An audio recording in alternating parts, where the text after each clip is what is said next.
الله وبركاته.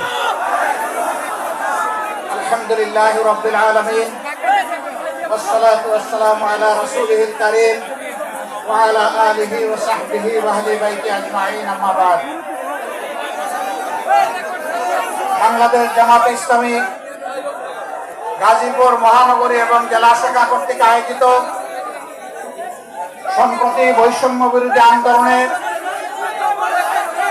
শহীদ পরিবার এবং আহতদের সাথে মত বিনিময় এবং সুধী সমাবেশের সম্মানিত সভাপতি, গাজীপুর মহানগরী জামাতে ইসলামের সম্মানিত আমির, কেন্দ্রীয় মজলিসের শুরা অন্যতম সদস্য জনাব অধ্যাপক জামাল উদ্দিন, মঞ্চে বসা কেন্দ্রীয় নেতৃবৃন্দ, স্থানীয় নেতৃবৃন্দ, প্রিয় গাজীপুরবাসী, সাংবাদিক বন্ধুগণ, আসসালামু আলাইকুম ওয়া রাহমাতুল্লাহ। মহান রবের শুকরিয়া আদায় করছি, গতকাল পর্যন্ত মুষলধারে বৃষ্টি হয়েছে। আয়োজক বন্ধুরা আল্লাহর দরবারে চোখের পানি দিয়ে বলেছিলেন, আল্লাহ চোখের পানির ফুটা কবুল করে তোমার আসমানের ফুটাগুলাকে তুমি নিয়ন্ত্রণ করে নাও। আল্লাহ তাআলা তাদের ডাক কবুল করেছেন। অত্যন্ত সুন্দর একটি আবহাওয়া আল্লাহ আমাদেরকে উপহার দিয়েছেন, আলহামদুলিল্লাহ রাব্বিল আলামিন। আমি আমার আলোচনার সূচনায় 2009 সালের 10 জানুয়ারি আওয়ামী লীগ ক্ষমতায় আসীন হওয়ার পর থেকে 2024 সালের 4 আগস্ট পর্যন্ত, এমনকি 5ই আগস্ট পর্যন্ত দেশে আওয়ামী লীগ ঠান্ডা মাথায় যাদেরকে খুন করেছে, যাদেরকে গুম করেছে, আহত করেছে, পঙ্গু বানিয়েছে, তাদের সকলের প্রতি আমি গভীর শ্রদ্ধা নিবেদন করছি। জালিমদের হাতে যারা নিহত হয়েছেন, ঈমান নিয়ে দুনিয়া থেকে যারা বিদায় নিয়েছেন, দেশ এবং জাতির প্রতি ভালোবাসা, দেশপ্রেমকে পুঁজি করে যারা সমান্তরে লড়াই করে দুনিয়া থেকে বিদায় নিয়েছেন, মহান মনিবের দরবারে দোয়া করি আল্লাহ তাদেরকে মর্যাদাশীল শহীদ হিসাবে কবুল করুন। যারা আহত হয়েছেন, পঙ্গু হয়েছেন, মহান রব্বুল আলামিনের দরবারে দোয়া করি আল্লাহ তাআলা তাদেরকে সুস্থতার নিয়ামত দান করুন। দেশে প্রবাসে সমান তালে স্বৈরাচারের হাত থেকে দেশ এবং জাতিকে মুক্ত করার জন্য যারা লড়াই করেছেন, আমি আমার প্রিয় সংগঠনের পক্ষ থেকে, বাংলাদেশের শান্তিকামী মুক্তি পাগল জনগণের পক্ষ থেকে তাদের সকলকে অভিনন্দন জ্ঞাপন করছি। সম্মানিত ভাইয়েরা, সম্ভবত পর্দার আড়ালে মা বোনেরা আছেন, এই দেশ আমাদের সবার, এটি আল্লাহ তাআলার দান। এই দেশ দফায় দফায় সাগর সাগর রক্তের বিনিময়ে বারবার মুক্তির জন্য আহাজারি করেছে। 47-এ, 71-এ, আবার 24 সালে কোন জাতি আমি জানি না তাদের নিজেদের মুক্ত স্বাধীন অধিকারের জন্য এত রক্ত এত দফায় দিয়েছে কিনা আমি জানি না। আল্লাহ তাআলার দরবারে দোয়া করি আল্লাহ তাআলা এই জাতির লড়াকু এই সৈনিকদের সমস্ত ত্যাগকে কবুল করুন। সমান তালে যুদ্ধ করেছে নারীরা, পুরুষরা, যুদ্ধ করেছে 1.5 মাসের শিশুরা। 24 তারিখ যে নতুন স্বাধীনতা বাংলাদেশের মানুষ লাভ করেছে, তার মাত্র 2 দিন আগে উত্তরায় এক মা 1.5 মাসের শিশুকে তুলে নিয়ে তিনি রাস্তায় চলে এসেছিলেন, পুলিশ সামনে বুক পেতে দাঁড়িয়েছিলেন। সাংবাদিকরা বলেছে, নয় তুমি সরে যাও, তোমার এই কচি বাচ্চাকে নিয়ে তুমি এখানে থাকো না। সে বলেছে, আমার তো কোনো বড় বাচ্চা নয়, আমার পরিবারে তাইলে কি কোনো শহীদ হবে না? আমি এই বাচ্চা নিয়ে শহীদ হওয়ার জন্য এখানে এসেছি। আমি আমার এবং আমার বাচ্চার শাহাদাতের বিনিময়ে জাতি মুক্ত হয়েছে, স্বাধীন হয়েছে, আমি দেখতে চাই। আল্লাহু আকবার, আল্লাহু আকবার। আল্লাহ যে জাতির মধ্যে এই ধরনের মা সৃষ্টি করেছে, আমরা দোয়া করি আল্লাহ তাআলা সেই জাতির মায়েদের পেট থেকে সন্তান সৃষ্টি না করে আল্লাহ যেন যোদ্ধা সৃষ্টি করে দেন। সম্মানিত ভাইয়েরা, অতীতের বঞ্চনা কষ্টের দিকে ফিরে যাব না, এর সাক্ষী দেশের জনগণ এবং সারা বিশ্ববাসী। আমরা শুধু এটুকু বলি, এর থেকে গত আগত অনাগত আমাদের সকলের জন্য শিক্ষা হয়। জাতির সাথে গাদ্দারি করলে জাতির সেবক হয়ে আসার ঘোষণা দিয়ে মালিক বনে গেলে কি পরিণতি বরণ করতে হয়, এর থেকে আমরা সারা দেশবাসী যেন শিক্ষা গ্রহণ করতে পারি। যদি আমরা শিক্ষা গ্রহণ করি, আমরা বিশ্বাস করি আগামীতে স্বৈরাচারের এমন কোন স্বৈরাচারের জন্ম হবে না যারা ক্ষমতায় থাকা অবস্থায় জনগণের অর্থে কিনা অস্ত্র আর বুলেট জনগণের বুকে ছোড়ার দুঃসাহস করবে, এমন কারো জন্ম হবে না। আমরা এমন নতুন কোন আজ হোক, কাল হোক, নিকটে হোক, দূরে হোক, এমন কোন সন্ত্রাসী সরকার দেখতে চাই না। তাহলে কি করতে হবে? প্রিয় বাংলাদেশটাকে এক করতে হবে। 18 কোটি মানুষের 36 কোটি হাতকে এক জায়গায় ধরতে হবে। বিশ্বকে জানান দিতে হবে দেশ এবং জাতির স্বার্থে আমাদের মধ্যে কোনো বিভাজন নেই। যত বিভাজন রেখা তৈরি করা হয়েছিল সবগুলাকে আমরা পায়ের নিচে ফেলে দিয়েছি। আর আমরা কাউকে জাতিকে বিভক্ত করার সুযোগ দেব না। দলের ভিত্তিতে, ধর্মের ভিত্তিতে, গোষ্ঠীর ভিত্তিতে আমরা কাউকে আর জাতিকে ভাগ করার সুযোগ দেব না। জাতিকে তারাই ভাগ করে যারা জাতির দুশ্মন। জাতির যারা বন্ধু তারা কখনো তার জাতিকে ভাগ এবং বিভক্ত করতে পারে না। এই ক্ষেত্রে আমরা আপোষহীন। আমরা মতলববাজদেরকে জানিয়ে দেব, অতীতে তোমরা যা করেছো এই জাতি আর ভবিষ্যতে তোমাদেরকে তা করতে দিবেন না। আমরা জানিয়ে দেব এখন থেকে বাংলাদেশের মানুষ কালোকে কালো বলবে, সাদাকে সাদা বলবে। এখানে সাংবাদিক বন্ধুরা এসেছে, এই জগৎ সাক্ষী। সাংবাদিকদেরকে বলা হয় জাতির দর্পণ বা আয়না, মিডিয়াকে বলা হয় জাতির দর্পণ বা আয়না, সাংবাদিকদেরকে বলা হয় জাতির বিবেক। আমাকে একজন সাংবাদিক প্রশ্ন করেছে, আপনাদের বক্তব্য ইদানিং আমরা শুনছি, জাতি আপনাদের বক্তব্য বিবেচনায় নিচ্ছে, এই বক্তব্যগুলো আগে আমরা শুনতে পেলাম না কেন?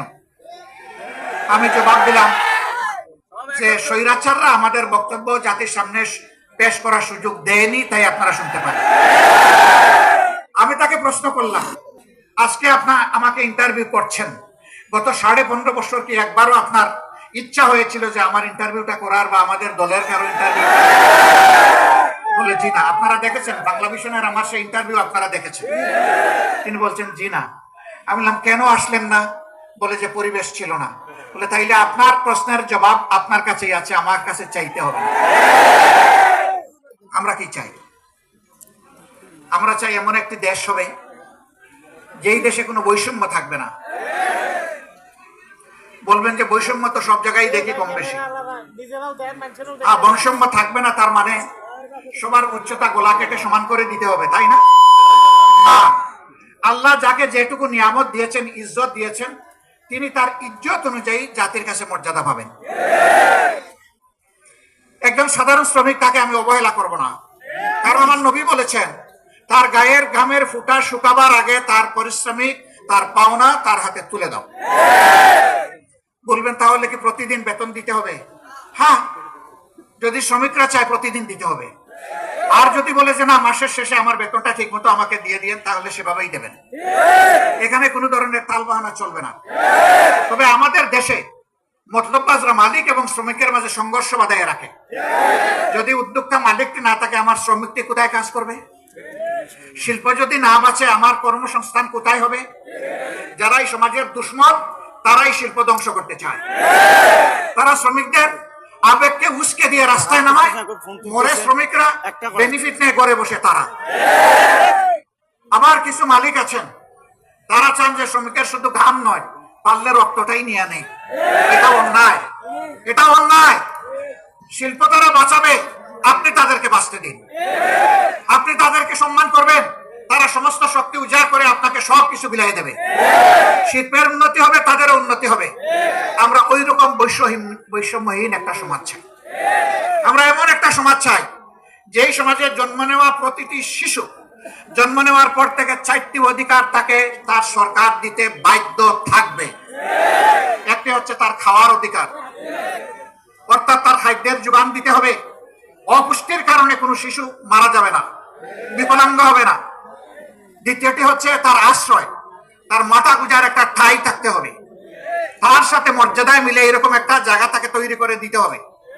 কারণ নিজের সামর্থ্য থাকে, সরকারের কাছে সে অবশ্যই চাইবে না, কিন্তু যার সামর্থ্য নাই তাকে অবশ্যই আশ্রয়ের ব্যবস্থা করে দিতে হবে। এরপরে এই শিশুটির অধিকার হচ্ছে সে যাতে একটা সুস্থ নাগরিক হিসেবে গড়ে উঠতে পারে, এই জন্য তার জন্য স্বাস্থ্য সেবা নিশ্চিত করতে হবে। এরপরের অধিকার হচ্ছে তাকে সুশিক্ষা দিতে হবে। আজকে বহু সন্তান, লক্ষ লক্ষ সন্তান মায়ের পেট থেকে জন্ম নিয়ে এই চার অধিকারের কোনোটাই পায় না। তারা বস্তিতে নির্জনে দুকে দুকে কাঁদে আর আল্লাহকে চিৎকার দিয়ে বলে, আল্লাহ আমরাও তো এই সমাজের মানুষ, আমাদেরকে একটু সম্মানজনক বাঁচার কোনো অধিকার নেই? আমরা এই জায়গাটাকে সমতলে আনতে চাই, দেখতে চাই। সম্মানিত ভাইয়েরা, আর আমরা কি চাই? আমরা চাই ব্যবসায়ীরা তাদের জায়গায় ব্যবসা করবে, কোন দুর্বৃত্ত চাঁদাবাজের সাহস হবে না তার কাছে গিয়ে চাঁদা চাওয়া। যাকে আল্লাহ তাআলা গরিবী হালতে রেখেছেন, প্রয়োজনে সে ভিক্ষা করবে, কিন্তু কোন ক্যাডারকে এর আগে চাঁদা দিতে হবে না। সারাদিন ভিক্ষুক ভিক্ষা করবে, শ্রমিক শ্রম দিবে, কর্মচারী কাজ করবে, কর্মকর্তা কাজ করবে, কৃষক মাঠে ফসল ফলাবে, বিকালে যখন সওদা কিনতে যাবে তখন 30 টাকা কেজি দরের পেঁয়াজ 300 টাকা হবে না। বাজারে স্বস্তি থাকবে, সহনীয় দ্রব্যমূল্য থাকবে, যাতে প্রতিটি মানুষ তার সামর্থ্য অনুযায়ী স্বস্তির সাথে বসবাস করতে পারে। তার সামাজিক নিরাপত্তাটা এমন হবে যে সে ঘরের মধ্যে দরজা খুলে হোক বন্ধ করে হোক রাতের বেলা শান্তিতে ঘুমাবে, কোন দুর্বৃত্ত তার সম্পদ কিংবা ইজ্জত লুণ্ঠন করার দুঃসাহস করবে না। আমরা এমন একটা সমাজ চাই, আমার এমন একটা সমাজ প্রয়োজন যে সমাজের শিক্ষিত মানুষগুলা কলমের কুচায় কোটি কোটি হাজার কোটি টাকা জাতির কাছ থেকে লুণ্ঠন করবে না। কলম হাতে নিয়ে কলিজা তার থরথর করে কাঁপবে, আল্লাহ আমার হাতে কলম তুলে দিয়েছেন, এই কলমের জায়গা আমি যদি বেইনসাফি করি, ইয়াউমাত তালাকে মুলাকাতের দিন আদালতে আখিরাতে আল্লাহ আমার কাছ থেকে কড়ায় গন্ডা হিসাব নেবেন আর আমার জায়গা হবে জাহান্নাম। এই অনুভূতি নিয়ে রাষ্ট্রের, সমাজের প্রত্যেকটি শিক্ষিত কর্মচারী, কর্মকর্তা, ব্যক্তিটি তার দায়িত্ব পালন করবে। আমরা এখন কি দেখি, নির্বাচনের আগে যিনি এমপি ক্যান্ডিডেট তিনি পায়ে ধরে বলেন যে আপনারে আমার বাবার মতো লাগে। যারে পায়ে ধরতেছেন হুশ নাই কারে ধরতেছেন, হয়তো তিনি তার ছেলের বয়সী। বলতেছেন যে আপনার বাড়িতে আসি, আপনার সাথে পরে কথা বলবো, আসেন আপনার বাবার কবরটা আগে জিয়ারত করি। এই লোকটা বলতেছে আস্তাগফিরুল্লাহ, আমার বাবা তো এখনো জীবিত আছেন, আপনি কবর পাবেন কোথায়? নির্বাচনের সময় গিয়ে বলে যে আপনারে আমার মায়ের পেটের ভাইয়ের মতো লাগে দেখতে। নির্বাচন চলে গেলে বলে তুমি কে বেটা, শালার বেটা, এখান থেকে পালাও, এখানে আসছো কেন, কিভাবে আসছো, কে তোমাকে আসতে দিল? ও বাবা, ওর তো এখন জান বাহির হওয়ার উপর। আমরা ওই রকম ভণ্ড রাজনীতিবিদ চাই না, আমরা চাই উমরি শাসন। রাতের বেলা উমরের সবাই ঘুমাবে তার রাজ্যে, তিনি খলিফা, তার ঘুম তিনি জনগণের জন্য আল্লাহর কাছে ওয়াকফ করে দেবেন। রাস্তায় বের হয়ে দেখবেন তার রাজ্যের নাগরিকরা কে কোন কষ্টে আছে, খুঁজে বের করে পরের দিন সকালে নিজেই তার সমাধান দিবেন হাতে তুলে। আমরা সেই রকম শাসক চাই, গ্রামের মেম্বার থেকে শুরু করে পার্লামেন্ট মেম্বার পর্যন্ত, অফিসের পিয়ন থেকে শুরু করে বঙ্গভবনের প্রেসিডেন্ট পর্যন্ত আমরা ওই রকম পদাবির ও দায়িত্বশীল শাসক চাই। এই শাসক হলে আপনারা কি মন খারাপ করবেন? এরকম শাসক চাইলে আমরা সবাই চাই, কিন্তু সবাই চায় না। গরম ভাতে বিড়াল বেজার। গরম ভাত হলে মালিকের ভালো লাগে খাইতে, কিন্তু বিড়ালের যে মুখ পুড়ে। যারা মতলববাজ, লুবি, লুটেরা, তারা এটা চাইবে না, বলবে যে তারা কারা, তারা আপনাদের সমাজের লোক। এই সমাজ থেকেই আপনাকে বাছাই করে নিতে হবে। আল্লাহর আসমান থেকে আল্লাহ ফেরেশতা পাঠাইয়া এমপি এবং গ্রামের মেম্বার বানায় দিবেন না। এই মানুষের মধ্য থেকেই আল্লাহ চান যে মানুষের সমাজে শৃঙ্খলা বিধানের জন্য, ন্যায় বিচার কায়েম করার জন্য আল্লাহ কাউকে না কাউকে দায়িত্ব দেবেন। এখন আদালতে বসে আমাকে মাফ করবেন, আমি কাউকে কষ্ট দেওয়ার জন্য বলছি না, বাস্তব অবস্থার জন্য বলছি। আদালতে বসে একজন বিচারক যদি ঘুষ খান, আদালতে বসে কোনো বিচারক যদি বলে আমি শপথবদ্ধ রাজনীতিবিদ, তাহলে তার কাছে কি ন্যায় বিচার পাওয়া যাবে? যাবে না। আমরা কোনো শপথবদ্ধ রাজনীতিবিদকে আদালতের বিচারক হিসাবে দেখতে চাই না। একজন সরকারি কর্মকর্তা কর্মচারী তিনি রাষ্ট্রের সেবক, কিন্তু দল, গোষ্ঠী কিংবা ব্যক্তির সেবক নন। আমরা এমন কোন কর্মকর্তা কর্মচারী আগামীতে দেখতে চাই না যে যাদেরকে বাধ্য করা হবে রাষ্ট্র জনগণ বাদ দিয়ে গোষ্ঠীর পূজা করার জন্য। এমন একটা দেশ আমাদের সকলের কামনা, সেই দেশটা আমাদেরকেই গড়তে হবে ইনশাআল্লাহ। বাংলাদেশ জামাতে ইসলামিক কমিটেড 15.5 বছর ইতিহাসের বর্বরতম নির্যাতন চালানো হয়েছে জামাতে ইসলামের উপর। 1-2 করে 11 জন শীর্ষ নেতাকে হত্যা করা হয়েছে, জুলুম করে বিচারিক হত্যাকাণ্ড ঘটানো হয়েছে। তার সর্বশেষ দুঃখজনক ঘটনার শিকার হয়েছেন আমাদের কলিজার টুকরা আল্লামা দেলাওয়ার হোসেন সাইদ, শহীদ আমিরে জামাত মাওলানা মতিউর রহমান নিজামী থেকে শুরু করে অধ্যাপক গোলাম আজম রাহিমাহুল্লাহ থেকে শুরু করে যাদেরকে হত্যা করা হয়েছে, আমরা দেখতে চাই এই জগতে সেই হত্যাকারীদের বিচার হয়েছে।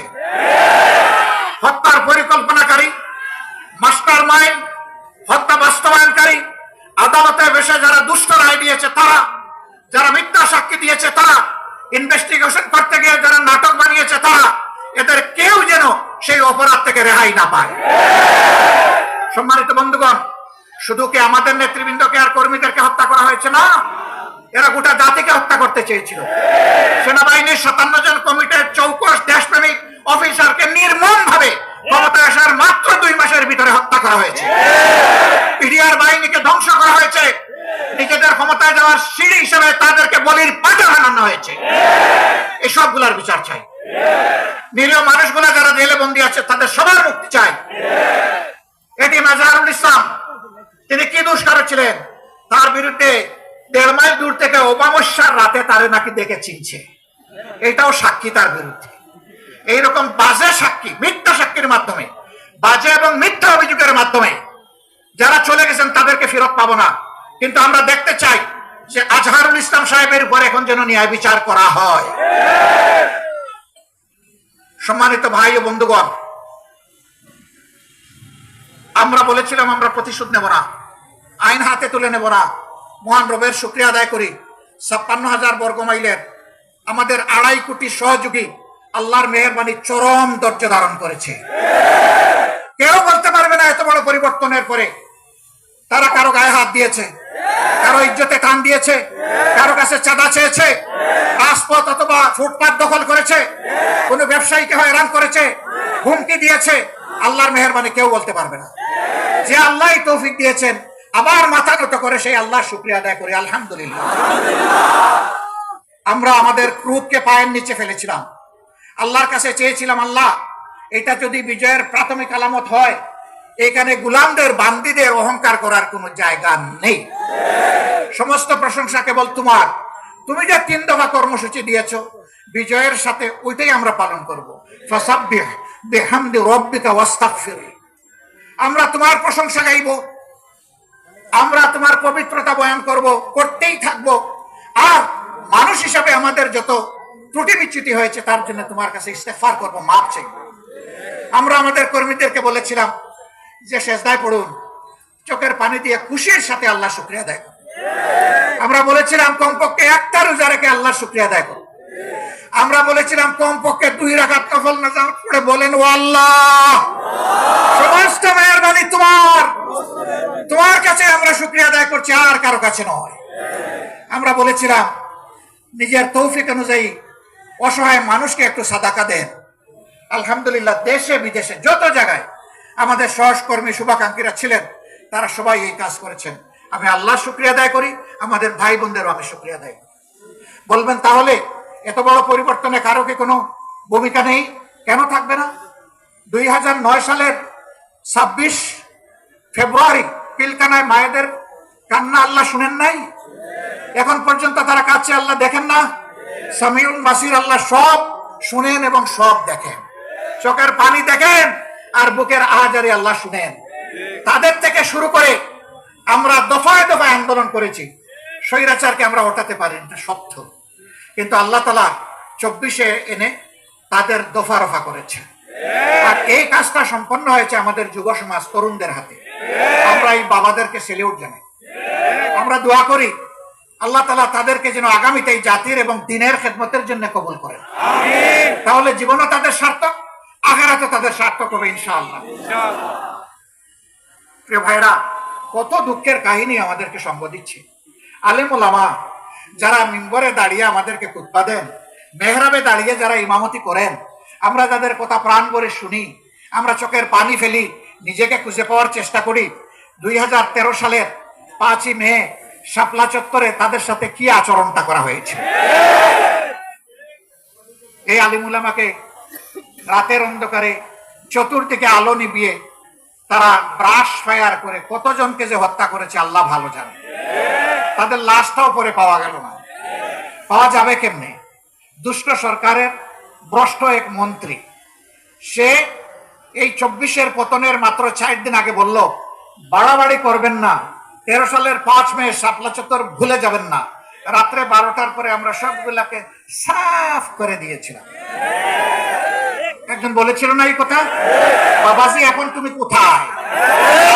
সাফ করেছিলে, আল্লাহ তাদেরকে খোলা আসমানের নিচে এখন জায়গা করে দিয়েছে। তুমি এখন কোথায়? কোন জঙ্গলে লুকিয়ে আছো? কোন গর্তে তোমার অবস্থান জাতি এখন জানতে চায়। আল্লাহ এই জমিন থেকে তোমাদের সমস্ত ইজ্জত সাফ করে দিয়েছে। এখন বিভিন্ন জায়গায় তোমরা পালাচ্ছ কেন বাবারা? এটা না তোমাদের মার দেশ না বাবার দেশ?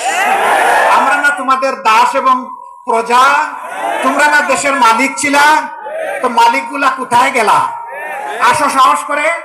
তোমরা যাদের উপর সবচেয়ে নিকৃষ্ট আচরণ করেছ, তোমরা সাক্ষী, জগৎ সাক্ষী, মাবুদ সাক্ষী, তাদের একজন মানুষ এই দেশ থেকে পালানোর চেষ্টা করেননি। হাসি মুখে ফাঁসি বরণ করেছেন, কিন্তু অন্যায়ের কাছে আল্লাহ তাদের মাথা সমুন্নত রেখেছিলেন, তারা মাথা তাদের একজন আমাদের কলিজার টুকরা মীর কাসেম আলী, তিনি তো আমেরিকায় ছিলেন। তার আপনজনরা তাকে অ্যাডভাইস করেছে not to come back in Bangladesh. তিনি বলেছেন হোয়াই, কেন আসবো না, এটা আমার জন্মস্থান। বলে যে জামাতের নেতৃবৃন্দের সাথে যা করা হয়েছে আপনি আসলে তাই করব। তিনি বললেন আমি দুটি কারণে আসবো। একটি হলো আমার বিরুদ্ধে অভিযোগ মিথ্যা চিৎকার দিয়ে আল্লাহকে জানানোর জন্য আসবো। আরেকটি কারণে আমি আসবো, এটা যদি শাহাদতের পথ হয়, আল্লাহ যেন আমার নেতৃবৃন্দের সাথে আমারও শাহাদতটা কবুল করেন, এই জন্য আমি আসবো। এটা মুমিনের বুক, এটাই মুমিনের ঠোঁট, এটাই মুমিনের কলিজা, এটাই মুমিনের হৃদয়।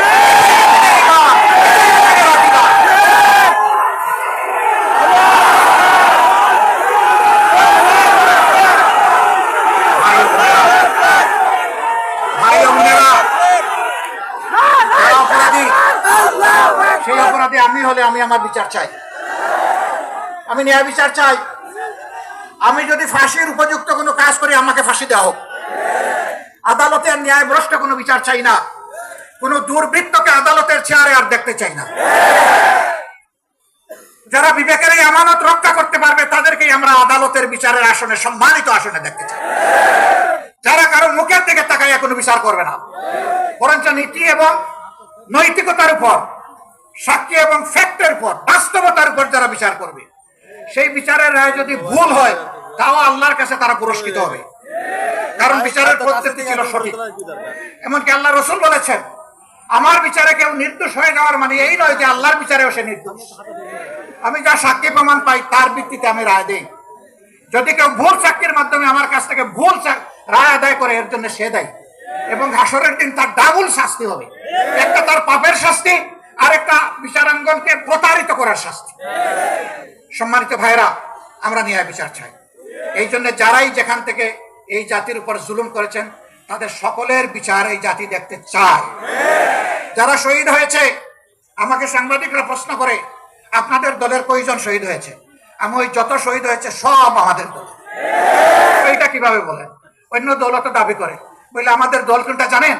আমাদের দল হচ্ছে মানবতার দল। আমাদের দল হচ্ছে 18 কোটি মানুষের দল। 18 কোটি মানুষ যেখানে আছে আমরা ওই দলে আছি। আমরা শহীদদেরকে কোনো দলীয় ভিত্তিতে ভাগ করতে চাই না। এই শহীদরা জাতির সম্পদ, ইজ্জতের চূড়ান্ত সীমায় আমরা তাদেরকে রাখতে চাই, দেখতে চাই। কিন্তু রাষ্ট্রের দায়িত্ব আছে। যারা লড়াই করে বুকের রক্ত দিয়ে, জীবন দিয়ে, যাদের সন্তানেরা, যাদের স্বামীরা, যাদের বাবারা এই সমাজকে মুক্তি এনে দিয়ে গেছেন, এই পরিবারগুলোর প্রতি সরকারকে অবশ্যই তার নৈতিক দায়িত্ব, জাতিকেও দায়িত্ব পালন করতে হবে। এই জাতির অংশ হিসাবে আমরা একটু দায়িত্ব পালনের চেষ্টা করেছি। আমি মাপ চাইব শহীদ পরিবারের লোকদের কাছে। আমরা আপনাদের পাশে গিয়েছি আপনাদেরকে অনুগ্রহ করার জন্য নয়, বরঞ্চ আপনাদের দোয়াটি নিয়ে আমাদের দিলটা বুকটা শীতল করার জন্য।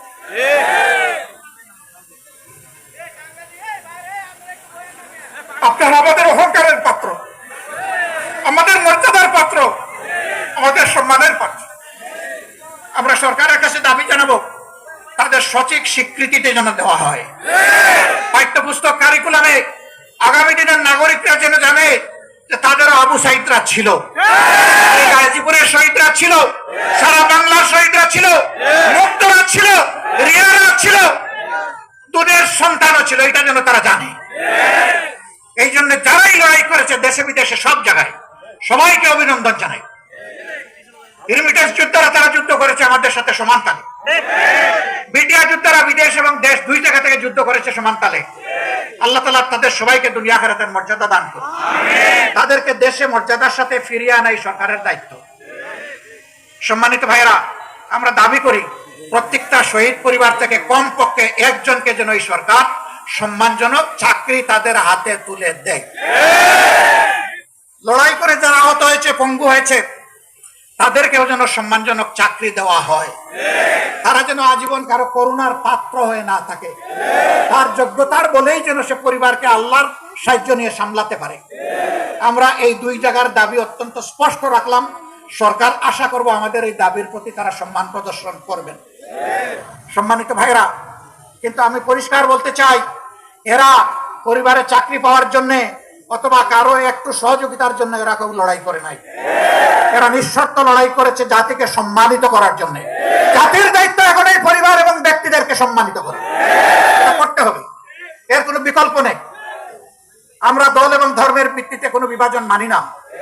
আমি হিন্দু ভাইদের কাছে গিয়েছি, বৌদ্ধ ভাইদের কাছে গিয়েছি, খ্রিস্টান ভাইদের কাছে গিয়েছি, তাদের খোলামেলা কথা শুনেছি। আমি বলেছি আপনারা মাইনরিটি ভাবেন কোন নিজেদেরকে? আমি জন্ম নেওয়ার কারণে আমার যে অধিকার আমার সরকারের উপর আছে, আপনাদের সমান অধিকার আছে। আপনাদের এই অধিকারের জন্য আপনারাই লড়াই করবেন, আমরাও লড়াই করবো আপনাদের সাথে।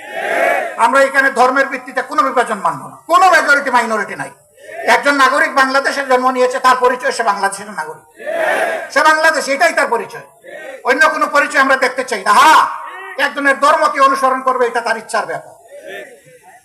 সে দল কোনটা গ্রহণ করবে, এটাও তার চয়েসের ব্যাপার। এখানে কোনো বাড়াবাড়ি এবং হস্তক্ষেপ দেখতে চাই। অমুক ব্রাহ্মণ আর অমুক সাঁওতাল, এটা আর আমরা দেখতে চাই। হ্যাঁ, ব্রাহ্মণরা তাদের মর্যাদা নিয়ে তারা থাকবেন, সাঁওতালও তার একটা মর্যাদা নিয়ে, কিন্তু রাজনীতিতে কোনো ব্রাহ্মণগিরি চলবে না। ব্রাহ্মণগিরি হচ্ছে আমার বংশগিরি, হচ্ছে আমার ধর্মীয় জায়গা। রাষ্ট্রে আমরা সবাই সমান, এই সবাই সমান করে সবাইকে ঐক্যবদ্ধ করে আমরা একটা ঐক্যবদ্ধ জাতি চাই।